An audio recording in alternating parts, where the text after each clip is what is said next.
Hello, I'm Luke Nella and welcome to Best Replays of the Week. In this episode we have the heaviest steel wall, a two-fisted top gun, and some truly epic artillery. Enjoy!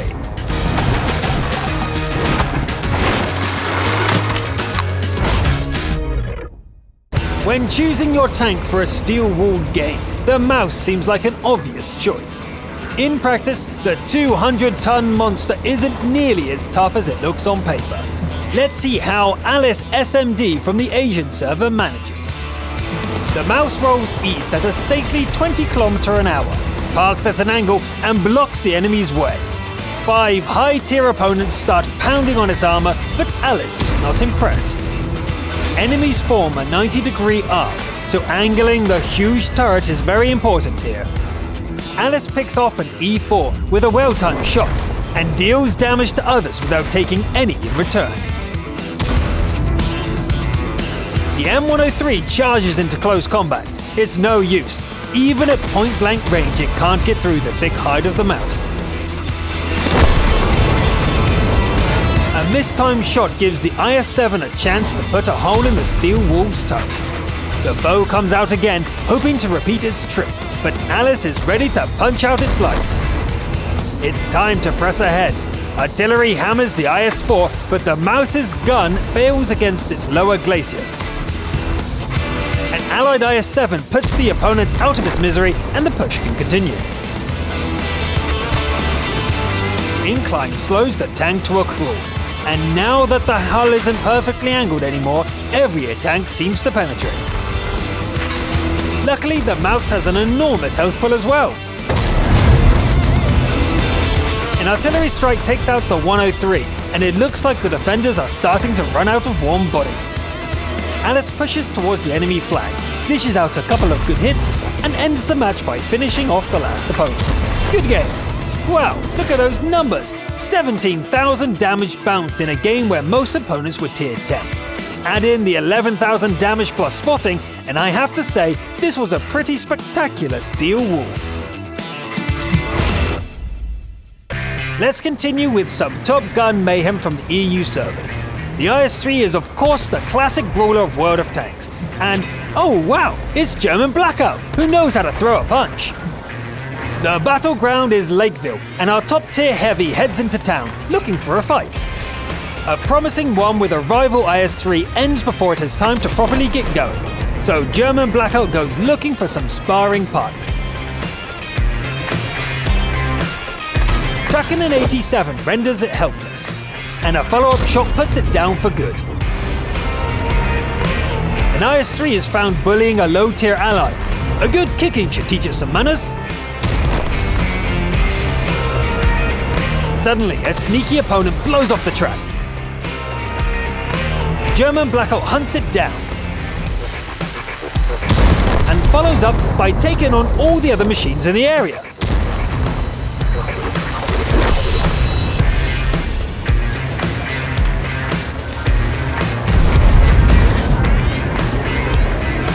Just a single kill from all that action, but the night is still young. The Jagdpanther is a bit of a sitting duck, so that's kill number 4. A nice silhouette of an SU, but this brawler isn't much of a sniper. The TD takes some damage regardless. That LTTB isn't quite fast enough. Kill number 5. The Oni is busy with an ally, but it's also guarded by a T-28. German Blackout knows what to do and flanks the giant with a pair of APCR shells. We're finally up to Top Gun numbers, and there's just a single ally left. Good! The little SBG is unlikely to steal any kills. Mwah! The RT attempts a suicidal charge, and fails. A small mistake as the IS-3 peeks out and takes a massive hit right through the track. Blackout returns the damage and gets moving just in time to survive the next one. Well, now he's down to just 6 shells, and 4 of them are HE. One of the 4 is wasted on a quick shot at an SPG that luckily flails about as well. The next HE round fails to penetrate, dragging the fight on. The Su-122-44 charges in before the RT is even dead. German Blackout manages to turn and take the SU's attack head-on, and it gets a second attempt before the IS-3's reload is even done. Boom! And stay down! 2 shells left and 1 last TD to deal with. German Blackout attempts to predict where they'll come from and sets up an ambush. Unfortunately, the T-28 had other ideas as it comes into view behind the IS-3. Blackout spins around and takes out the TD's track with an amazing snapshot. The opponent still has a repair kit, however, and it's immediately moving again. But when the shot comes, the end does not. No time for shock. Blackout pulls away and the T-28 fires again, but it's still not enough. This is it. The last chance to win is to put everything into the final punch. It penned! The HE shell punched through the rear plate of a T-28. What an ending! A fade-in's finish is always impressive, but penning a T-28 with HE as the last shell is something else. That is the cherry on top which makes German Blackout our Top Gun of the week.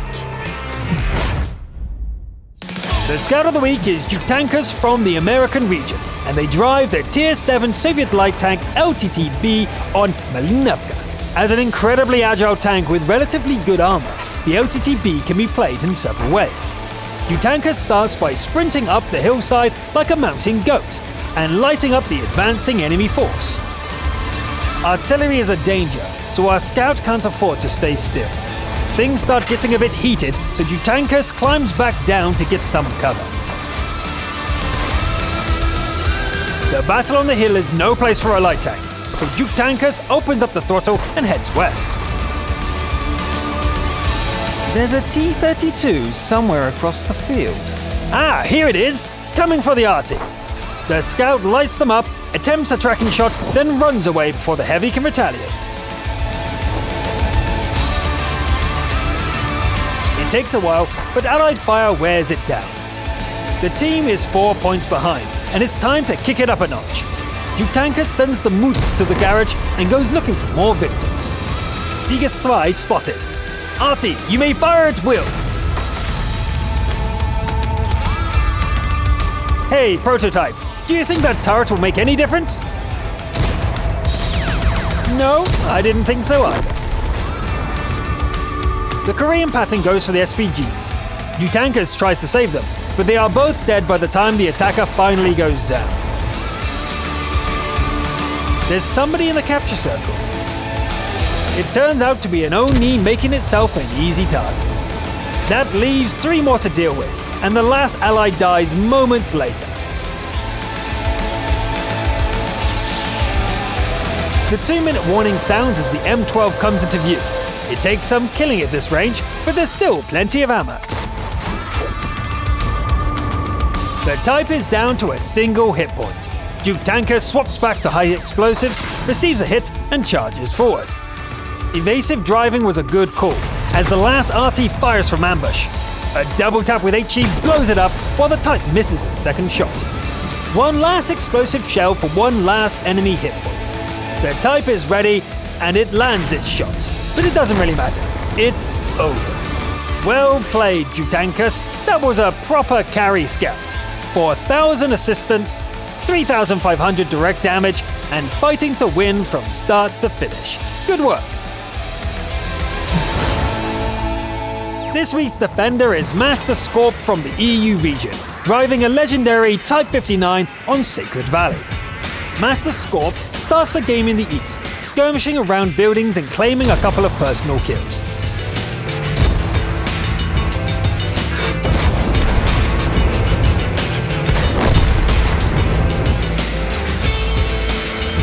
That second one may not have been much of an achievement, however. The base is under threat, and it's time for the defender to earn that award. Master Scorp picks a sniper's position and begins by softening up an IS-3. It turns out that the Type's gun isn't that great at this range. A nosy T-30 goes down, but the base won't be safe from here. The T-69 is a brief distraction, but then it's time to save the day. A quick snapshot resets the capture from 78, and Master Scorp falls back to deal with an onrushing T-21. The last ally dies, leaving the defender 1 against 6, but not for long. Still, 1 versus 5 is no laughing matter, and Master Scorp switches to APCR to thin their numbers. After a few tries, a shell punches through the front of an IS-6, bringing the number down to 4. Fighting multiple opponents under artillery fire is never a good thing, and the type's armor is only any good from the front. Master Scorp takes out the Borsig and lands a good hit on the T-34-3. The dead Super Pershing gives just enough cover to turn the tables on the Su-101.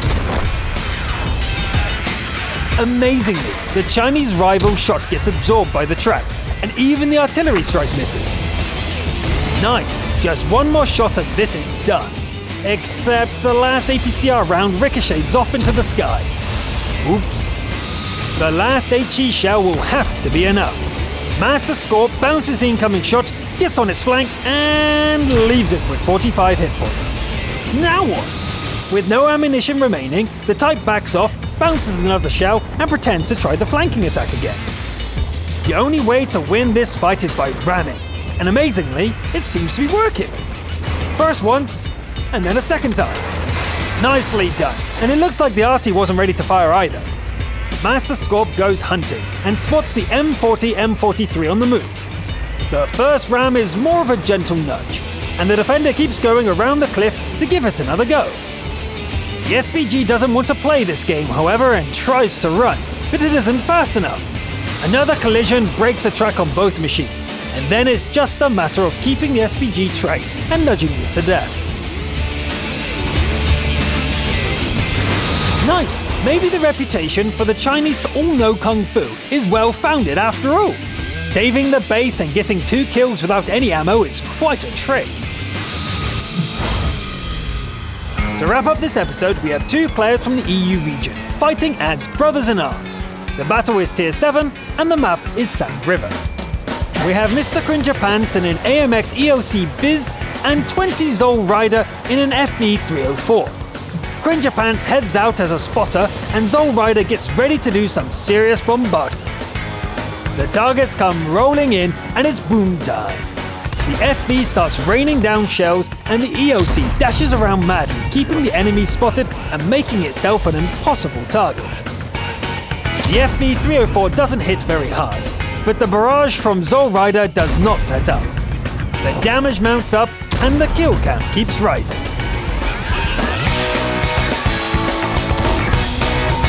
Cringerpants has found some big game lurking on the riverbed. Just a single shot and the EOC is off again. Allies are starting to run out and the enemies are getting a bit close. The platoon mates pull back a little and go back to their deadly routine. Watching this takedown almost makes me feel bad for the other team. Boom! Cringerpants takes another hit, but that doesn't stop the platoon from making short work of the Churchill 1. Burn, baby, burn! The pair of OIs seem a little irate, but luckily the carcass of their younger sibling is here to provide some cover. Zol Rider has trouble getting through the behemoth's thick skin, but the EOC's oversized boomstick is perfect for the job. Nice shooting, Mr. Cringerpants! That just leaves a T-3485, and Zol Rider has a hunch about its hiding place. Not that bush. How about this one? Yep, notice the missing dust cloud? That's a hit. The enemy takes 2 more hits before finally leaving the bush. It charges straight for the FB, but Mr. Cringerpants cuts it down before it has a chance to fire. It's game over. Excellent work, you two. That cooperation between spotter and artillerist was flawless, and you carried the game from start to finish. What a great replay to end the episode on. That's all for this week. It seems like I need to brush up on my Kung Fu to be as good as some of you lot. I'm Luke Nella, thanks for watching, and I'll see you next time. You know, I'm Luke Nella, and welcome to Best Replay of the Week. Go West! Go West! So this could be Master's Corp, Master Scorp, or even Master's Core, maybe, although there's no S on the end. Explosions! I remember the outtake. Oh, aye.